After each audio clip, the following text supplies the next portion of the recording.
Bienvenidas y bienvenidos sean todas y todos a su programa Academia del Oro, el programa donde traemos invitados de lujo de primer nivel cuya experiencia, conocimiento sirve de muchísimo para apoyarlos a ustedes mismos en sus emprendimientos y en su vida personal. El día de hoy tengo un invitado de primer nivel. Realmente vale oro su experiencia. Es un melómano de pasión que ha llevado esa pasión y esa energía a un trabajo increíble, la recuperación del patrimonio musical de Chile. Les hablo nada más y nada menos que de Rodrigo Fuentes. Rodrigo estudió arquitectura, pero su afición a la música desde la infancia lo llevó por otro camino profesional. A inicios del 2000 formó parte del sello Warner Music y posteriormente se integró a Laserdisc, la fábrica de discos y DVDs más importantes de Chile. Esa amplia experiencia le permitió aportar al crecimiento de sellos independientes como Feria Music y Plaza Independencia, para finalmente desempeñarse como director ejecutivo en Al Abordaje Muchachos, una discográfica que no solo se dedica a la fabricación de formatos físicos para sus artistas y a la distribución digital en el extranjero, sino que además ha emprendido una increíble labor, la labor de ir al rescate del patrimonio musical de Chile y volver a lanzar discos de íconos chilenos y apoyar a los artistas en la actualidad. Así que, sin más preámbulos, le damos la bienvenida a Rodrigo. Bienvenido.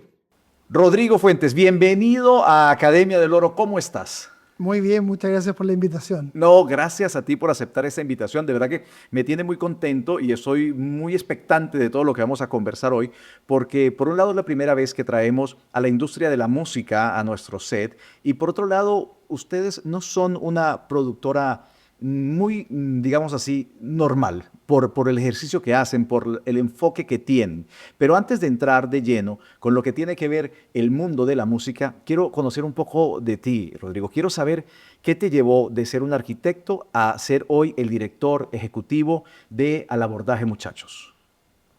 Mira, yo soy una persona muy afortunada porque trabajo en algo que amo hacer. Yo desde muy pequeño soy melómano, colecciono discos. Ok. Cuando estaba en mi época de colegio trabajé en una disquería y después mi vida profesional me llevó a hacer arquitectura, pero la música es algo que es muy difícil de sacar porque nada funciona sin música. Nada funciona sin música. Nada funciona sin música y la música nos acompaña en todos los momentos. Entonces, la vida en cierta forma me llevó a trabajar con lo que es mi pasión. Empecé en esto hace 25 años, pensando un poco en que íbamos a probar si funcionaba, si no la arquitectura siempre ha sido mi casa. Okay. Y ese probar me ha llevado a desarrollar una carrera en sellos grandes, en sellos independientes más pequeños, pero lograr ir avanzando y ir abarcando todo el espectro de lo que significa trabajar en un sello discográfico. Como melómano, entonces, ¿la música siempre ha sido tu pasión? Sí. ¿Por qué estudiaste ingeniería, arquitectura?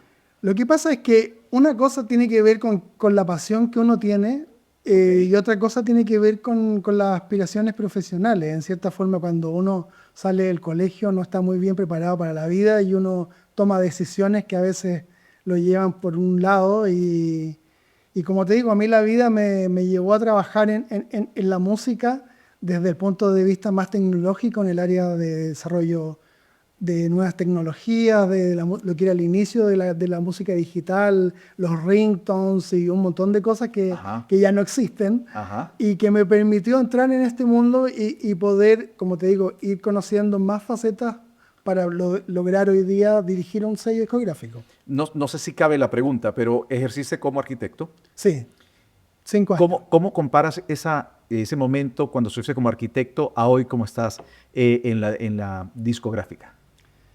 Mira, es una pregunta bien particular. A mí me pasa con la arquitectura que uno tiene a veces un romance con lo que hace y uno le gusta lo que hace.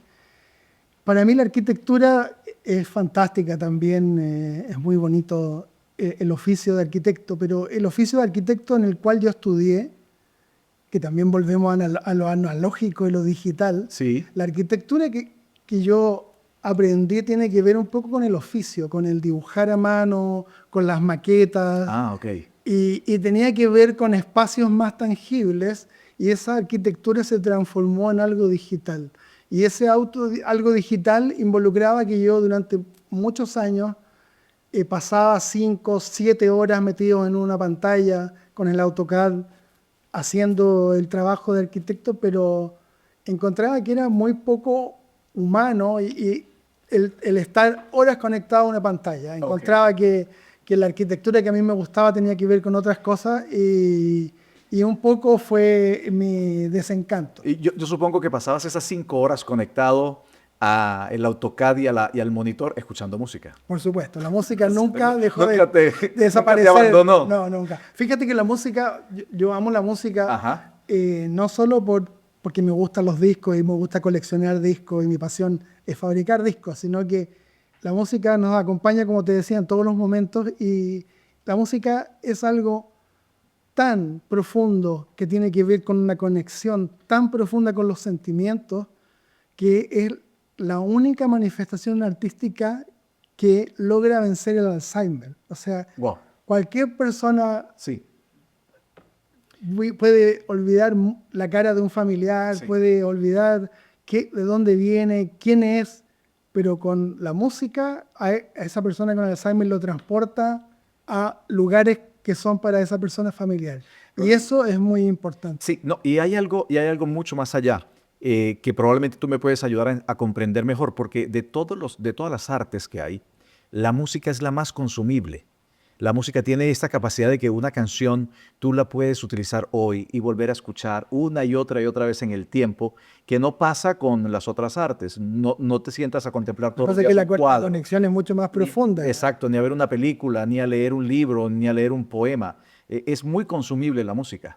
Claro, porque la música te transporta a momentos de tu vida en forma instantánea. Tú puedes acordarte de un primer amor o un cumpleaños o una ocasión trágica. Eso se conecta, la música lo hace en forma más rápida. Cuando tú ves una pintura o vas al cine a ver una película o lees, esa conexión es mucho más difusa hasta que se hace concreta. Okay. La música es al instante. Tú colocas una canción que a ti te gustaba de los 80 o los 90 y automáticamente tú dices, esta canción es tal canción. Esa es mi canción, no lo dices. Claro, yo la bailé en una fiesta de colegio, o yo se la dediqué a alguien. O... DJ, repite la canción. Exactamente. Ok, vamos ahora al sello discográfico. Sí. A la verdad, muchachos. Me recuerda 21 de mayo de 1879, Arturo Prat, La Guerra del Pacífico, La Esmeralda. Últimas palabras de Arturo Prat. ¿Tiene algo que ver el nombre con ello? Mira, ¿con la historia? Más allá de querer llevarlo al momento de Arturo Prat como hecho concreto, en cierta forma nosotros somos un sello independiente que lo que quisimos decir con al abordaje es como nosotros vamos a todo, dispuestos a todo y vamos a llegar al mercado y al público con nuestros productos de la mejor forma. Era como un acto de rebeldía, por eso fue al abordaje. Okay. Fue como para decir, tal como lo pensó Arturo Prat a lo mejor en ese momento, que las cosas estaban súper desfavorables, Sí. y dijo, ¿sabes qué? Yo voy a saltar al abordaje Sí. y que me sigan los que quieran seguirme. Y fue un poco esa la consigna de nuestro sello. Bueno, lo que me parece muy interesante acá es que ha logrado continuar el sello y han logrado cosas muy importantes. Quiero que le comentes, por favor, a nuestra audiencia, cuál es la misión y la visión puntual que tiene este sello discográfico, porque a mí me parece muy hermoso, muy loable lo que ustedes están haciendo. Mira, yo, como te decía, tengo 25 años de carrera haciendo discos y trabajando en sellos discográficos distintos. Durante muchos años la consigna del sello era tener a los artistas de moda, tener a los artistas más exitosos, comercializar los discos en forma masiva. Un poco los sellos grandes siguen teniendo esa visión de hoy día dedicarse por completo a lo más fácil, lo que les genera más plata. Sí, la moda. Lo que está claro, lo que está contingente. Lo contingente. Y desarrollarlo en digital, que apostar por algo un poco más profundo e interesante. nosotros cuando, después de tantos años de trabajar en esto, hace unos años, justo cuando estábamos saliendo de la pandemia, decidimos abordar este sello desde otro punto de vista. Y ese punto de vista tiene que ver con no perseguir al artista de moda, sino que recuperar el catálogo histórico del país y recuperar esos discos que estaban perdidos durante mucho tiempo y traerlos al público de la mejor forma Sí. posible, porque descubrimos que esto, como te digo, fue hace varios años atrás. Hoy día muchos de ellos nos están siguiendo, incluso las transnacionales se dieron cuenta que había una oportunidad de negocio y están aprovechándola con sus catálogos, pero se genera un círculo virtuoso que tiene que ver con que tú recuperas un disco de un artista, que ese disco a veces no está en el mercado, está perdido, y el artista siente que su obra tiene un valor.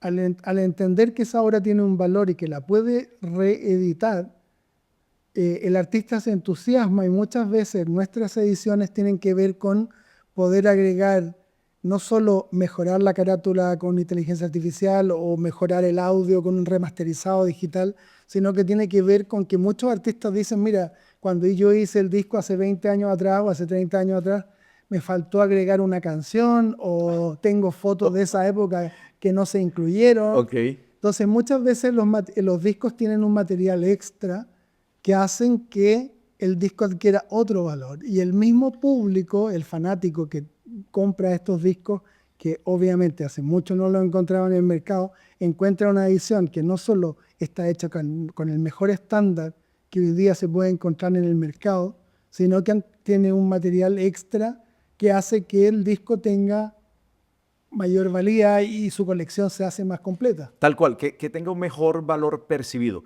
Yo tengo muchas preguntas al respecto. Me encanta Te el voy a tema. mostrar Tengo un muchas poco. ¿Te puedo porque acá mostrar? tenemos, sí, acá tenemos algunas, vamos a llamarlo joyas, las pepitas de oro Bueno, esto es una de la muestra, colección que es tenemos una acá. muestra de lo que hacemos. Cuando hicimos este disco con los Jaivas, que lo voy a mostrar a la cámara, el disco Todos Juntos, Ok. este disco nace de una reedición del disco La Ventana que había salido en Chile. Este disco había salido en Argentina. Y cuando nosotros decidimos hacerlo, recuperamos estas imágenes Ok. y este disco tiene todo un lado, todo el último lado del último disco, es material inédito que nunca había salido al público. El lado B es totalmente inédito. El lado B, la segunda cara. Ok, del disco 2. Claro, todo este material extra que antes no estaba disponible. Pero todo este trabajo se hizo, como te digo, con los Jaivas, el poder recuperar las carátulas, las fotos. ¿En qué se inspiraron ustedes para apostar por recuperar la historia y por sacarlo en presentaciones como vinilo en un mundo en donde hoy por hoy tenemos a las plataformas de streaming como Spotify que han demostrado un poder económico y de absorción de la industria musical tan grande? ¿Cómo se plantea esa pelea entre un David y un Goliat? El fenómeno del vinilo es un fenómeno que tiene por lo menos 7, 8 años, no es un fenómeno tan cercano. Lo que pasa es que la tendencia ya venía empezando y con la pandemia se incentivó mucho más. Porque en cierta forma, como te decía, yo hace 25 años ingresé al mundo de la música pensando en el tema digital y en lo que iban a ser los formatos digitales. Ajá. Y porque hemos venido cassette, CD, bueno, murió el vinilo, vino el MP3, vinieron los archivos digitales. Fíjate que estás narrando la historia de la música. En cierta forma sí. La estás narrando. Pero, o sea, salimos de lo físico y entramos a lo digital. Exactamente. De lo analógico a lo digital, ¿verdad? Y de ahí, del MP3, nace Apple Music por consecuencia de Napster, de la piratería que había, si mal no estoy. Después aparece el fenómeno de Spotify y ahora las personas lo pueden tener en digital, lo pueden tener en su celular, pueden tener todas las canciones del mundo en el celular, pero están volviendo a esto. ¿Esto no es un poco la industria de la nostalgia? En cierta forma sí. Lo que pasa es que hay que entender el concepto. Por un lado, Lo que yo le digo a la gente cuando me pregunta por el vinilo, Ajá. escuchar un vinilo es, si tú lo quieres llevar a algo más cotidiano, es como la comida gourmet. Entonces, si tú te quieres dar un gusto y quieres escuchar un disco con otro sonido, en una instancia distinta, vivir una experiencia, eso es un disco. Es como la comida gourmet. Tú lo puedes escuchar en Spotify, que va a ser como si fuera comida chatarra, en cierta forma, porque el sonido es pésimo, pero en cierta forma tú tienes que, nosotros con los años, y luego de mutar entre tantos formatos, porque Sí. me pasó algo muy gracioso hace 5 años atrás que tuve una discusión en una reunión de negocios con unos millennials Ok. hablando del tema digital y las agregadoras digitales. Entonces ellos se reían un poco de que yo soy una persona vieja y que no entendía un poco el negocio moderno de la música. Y Así te lo dijeron. sí, así en esa reunión fue súper claro. Ok. Y yo les dije, mira, a lo mejor puede que tengan un cierto toque de razón. Puede ser una persona grande con otro tipo de visión. Ok. Pero yo tengo la cualidad de haberme reinventado en muchos formatos. Y lo mismo hace que yo entienda este negocio de otra forma. Hoy día esa empresa de tecnología quebró y yo sigo haciendo discos. Sí. Entonces, hay que entender cómo esto ha cambiado. Ahora, es verdad, nosotros hace 25 años veníamos con una idea del mundo digital, sabíamos que el mundo digital iba a ser fuerte, sabíamos que iba a mover el negocio en un cierto grado, pero ese paradigma se quiebra, como te digo, antes de la pandemia, y en la pandemia se refuerza porque obviamente la gente en sus casas con televisión digital, clases online, trabajo online, videojuegos funcionando, la banda ancha realmente se hizo así. Ok. Y la persona que, sobre todo sin tipificar el género, muchos papás terminaron en la pieza de los cachureos. Sin tener banda ancha para escuchar sus canciones. Y claro, entonces, ¿dónde fuimos? A buscar nuestras colecciones de discos A desempolvar. y nos dimos cuenta de que tienen un valor importante. Perfecto. Óyeme, Es más, te voy a decir Ajá. algo que está pasando en este momento. está interesantísima esa historia. A nivel tecnológico, hay un concepto que saltó hace muy poco con el mundo de los videojuegos. Todavía no salta con la música, la gente todavía no se da cuenta de lo que Ok. te voy a decir. Pero cuando tú te das cuenta de que tú pagas por algo que no tienes y que en algún momento no lo vas a tener, te vas a sentir engañado. El mundo del videojuego, la gente que juega hace muchos años, Aquí soy.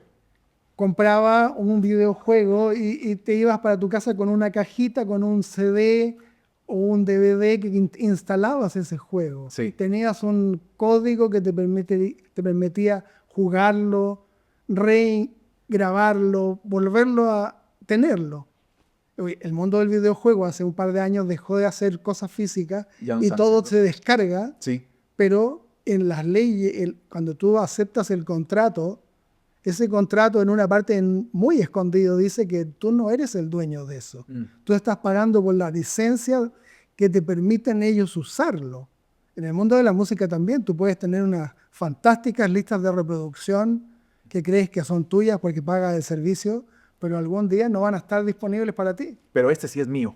Ese va a ser Físico. para toda la vida. Físico Si para tú eres toda. melómano y te gustan los discos, créeme que eso no solo te va a acompañar a ti, sino que a tus hijos también. Qué linda historia, qué linda entrevista. Pero yo quiero aprovecharme un poco, Rodrigo, de tu historia, si me lo permites, porque esa historia que acabaste de narrar, en donde mencionaron que te veían muy mayor para el mundo, para la industria musical, y que hoy por hoy tu compañía todavía se mantiene, habla muchísimo efectivamente de tu poder de adaptación.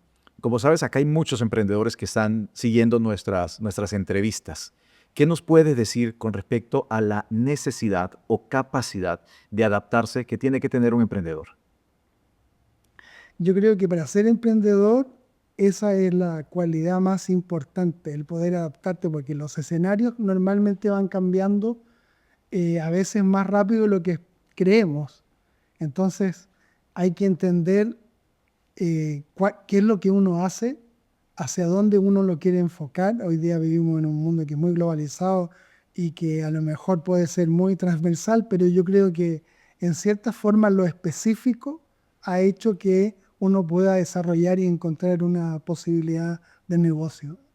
Y mirando esa posibilidad de negocio, ¿tú podrías mencionarnos acá cuáles han sido los 3 mejores álbumes o los más exitosos? ¿O cuáles son las joyas doradas que ustedes tienen a nivel de producción? ¿Cuáles serían esos 3? Mira, nosotros trabajamos casi en un 95% con artistas chilenos. Ok. Decirte cuál es mejor que otro es muy difícil porque ellos son muy celosos. Y nosotros trabajamos con muchos artistas. Lo que sí me gustaría contarte, Ajá. y por eso te traje estos discos para que los veas. Vamos a mostrarlos. Bueno, ya les mostré el de los Jaivas. Sí. Esta es la edición de Los Prisioneros que nosotros hicimos de La Voz de los 80, que es una edición muy bonita, que se hace en color. Wow, qué hermoso. En color. Está hermosísimo. Sí.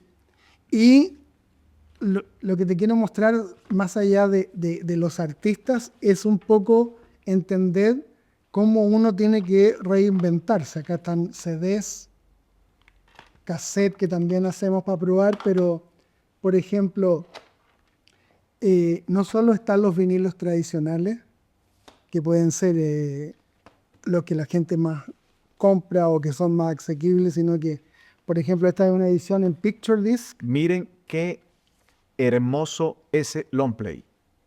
Claro, este es un Picture Disc que la imagen de Violeta está en el plástico, no es en el mismo vinilo. Aquí arriba de esta capa están los surcos por donde suena el tocadiscos. Entonces, esto es un Picture Disc. Y háganme eso en digital. A las compañías de streaming, con mucho cariño y con mucho respeto, hagan eso con el streaming. Y este es, bueno, lo último que hicimos el año pasado, que es un half speed. El half speed es un vinilo que se hace el máster en otra velocidad. Ok. Y que se remasteriza en Abbey Road, que es el estudio más importante que hay en el mundo. Okay. Y lo digamos, están haciendo el más conocido. en compañía con ustedes.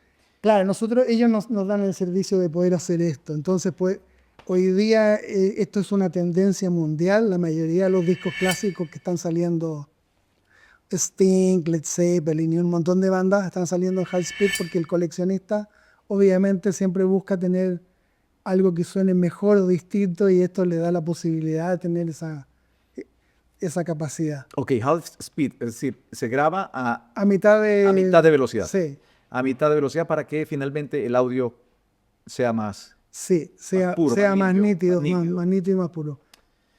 Veo que tienen definitivamente aquí hay una muestra de Lo importante es siempre buscar innovar, Exacto. siempre buscar lo que está funcionando en el mercado, porque como te digo, esto funciona, se está haciendo mucho afuera, está recién entrando a Chile.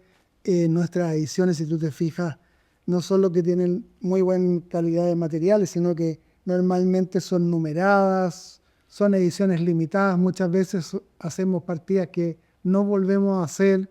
Entonces, la idea es tener un objeto que sea realmente de colección. Sí, veo que hay mucha innovación, hay mucho cariño.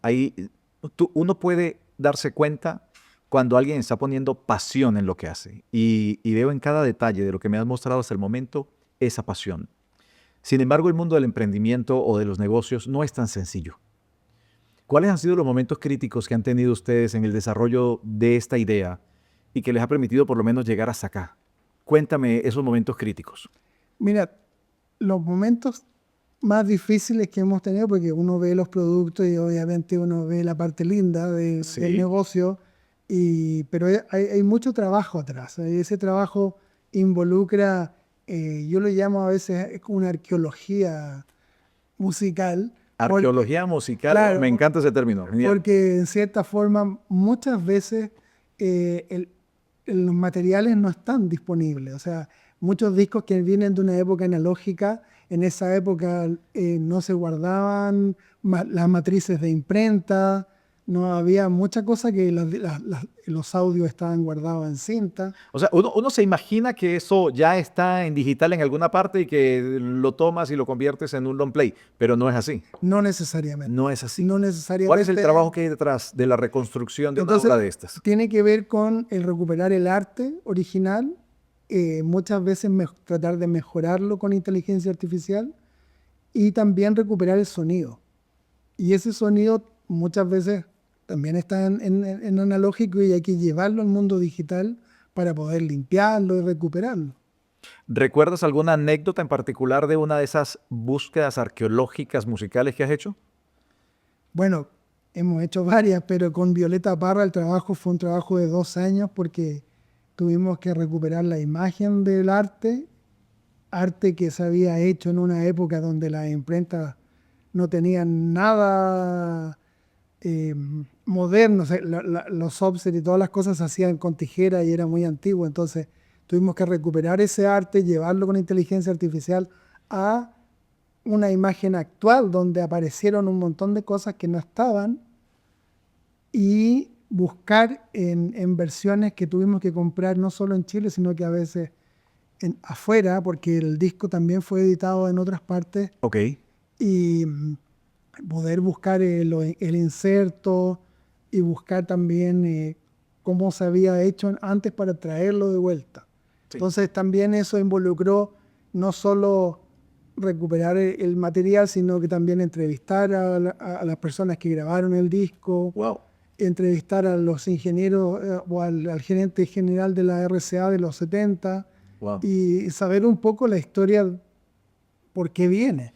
Entonces el término arqueología musical es real, ¿no? No es que sea un trabajo tan sencillo como ir a buscar, no sé, una hemeroteca, si estuviéramos hablando de periódicos, y sacar un artículo ya allí. O sea, es realmente levantar de las ruinas la información detrás de un disco. Claro, porque hay artistas que son más ordenados y que tienen guardado muchas cosas, pero hay artistas que realmente o ya no están o que la familia no guardó las partes del patrimonio del artista, entonces hay que tratar de recuperarlo. Me Lo imagino mismo que... pasa con el material extra, cuando hicimos una reedición del disco Los Blobs, Ajá. donde pudimos agregar un par de imágenes de lo que fue el-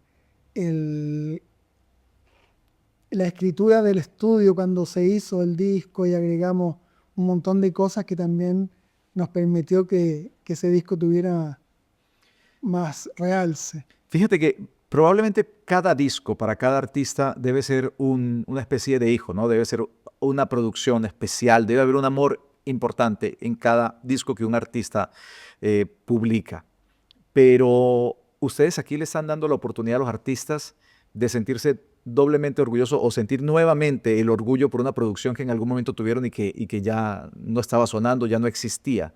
Supongo yo que ese proceso debe ser muy emotivo cuando los contactas, si todavía están con nosotros, los contactas y les dices, quiero sacar una edición nueva y renovada de tu disco antiguo. ¿Cómo es esa conversación? ¿Qué tan emotiva es? Es bastante emotiva porque no solo a veces tiene que ver con lo positivo y que el artista se emociona Ajá. y que está contento por reeditar el disco y participar, sino que también muchas veces hay discos que están perdidos por razones distintas, razones políticas, razones que tienen que ver con problemas familiares o con problemas con una sucesión de un artista, donde hay que tratar de hacerles entender que ese material, más allá de formar parte de la historia, tiene que volver y que tiene que estar presente para que la gente lo pueda aprovechar y pueda entender de dónde venimos. Muchos de estos discos forman parte de la cultura de lo que forma parte de nuestro patrimonio y si tú no tienes acceso o no te das cuenta cómo son los discos de la psicodelia de los 70 o cómo funcionaba el rock de los 80 en cierta forma, no vas a poder lograr entender con los fenómenos actuales que tienen que ver con lo urbano también. Sí, Rodrigo, se nos está acabando el tiempo. Nos quedan 4 minuticos nada más de programa, pero quiero hacerte rápidamente 2 preguntas. Me dijiste que el 95% de los artistas que actualmente están en el sello discográfico son chilenos. Yo quiero preguntarte, ¿te vas por la moda o por los artistas independientes? Buena pregunta. Nosotros, ese 95 tiene que ver con que el 5% son artistas que estamos haciendo en Argentina. Entonces estamos recuperando algunos discos argentinos. Entonces, por eso no es solamente música nacional. Más allá de la moda, nosotros entendemos que hay discos que tienen un poder histórico que es superior. Entonces, que no esté, eso es un crimen. Entonces entendemos que tenemos que recuperarlo. Es como te digo, ha sido nuestro motivo de lucha en estos últimos años, y obviamente que dentro de todo lo que hacemos también hay cosas que son comerciales, pero siempre tratamos de buscar un balance, porque entendemos que el público también, así como quiere comprar algo más comercial, también hay discos que realmente muchas veces nos escriben y nos dicen, por favor, este disco, piensen en esto, porque hay muchas cosas que están ahí perdidas. Muchas veces cuando uno hace historia, no se da cuenta que está haciendo historia. La historia uno la entiende después que pasa. Cuando mira hacia atrás uno dice, uy, eso fue histórico lo que acabamos de hacer o lo que se hizo. Pero básicamente el trabajo de ustedes es tan especial que no solo están haciendo historia, sino que desde mi punto de vista están redescubriendo la historia con cada trabajo que muestran.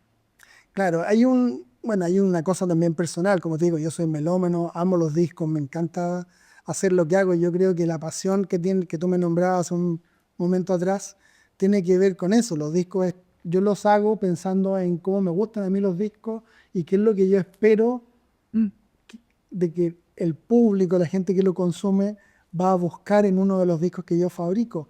Muchas veces pensando en que ese disco va a perdurar en el tiempo.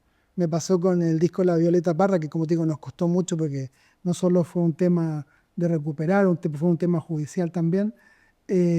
Cuando logramos terminarlo y logramos devolvérselo al público, me llamó mucha gente, nos escribieron mucha gente agradecido, pero creo que de todo lo que involucró recuperar el disco, la satisfacción más grande fue la de mi hijo, que en un momento me dice, papá, me están pidiendo el disco para colocarlo en la sala de música de mi colegio. Entonces, uno entiende ahí que el valor va a veces en otras cosas. Ok, gracias, muchas gracias. Rodrigo, hemos llegado al final de nuestro programa, pero no puedo permitir terminar la entrevista sin antes aprovechar tu experiencia y que le puedas contar a las personas que nos están viendo en ese momento, en un minuto, ¿cuál sería tu consejo de oro? ¿Cuál sería el mejor consejo que a partir de tu experiencia de emprendedor y empresario has podido aprender? Para aquella persona que está empezando, que está iniciando, que tiene deseos de salir adelante, ¿cuál sería tu mejor consejo? Tu consejo de oro en un minuto, la cámara es tuya. No es fácil lo de los consejos, pero yo creo que el mundo es bastante difícil como lo entendemos. A veces uno cree que está un poco loco haciendo lo que hace. Sobre todo cuando uno busca un nicho especial. Yo creo que el único consejo es no rendirse nunca. Cuando uno ama lo que hace y le pone pasión, yo le digo a la gente muchas veces que yo descubrí cuando pasé los 40, descubrí que uno tiene muchas veces muchos temores y uno dice, bueno, lo lograré, llegaré. Cuando uno descubre que lo que uno hace no es un trabajo, sino que es un estilo de vida, donde uno, desde que amanece hasta que se acuesta, respira lo que hace, uno entiende que está todo listo. Y por eso es imposible rendirse.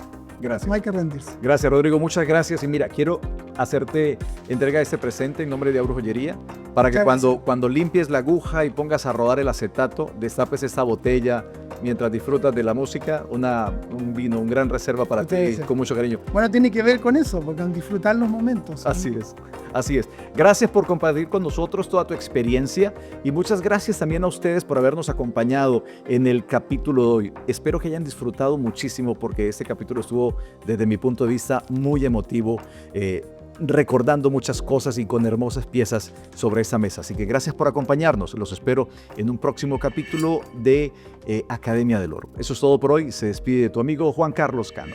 Chao, chao. Muchas gracias.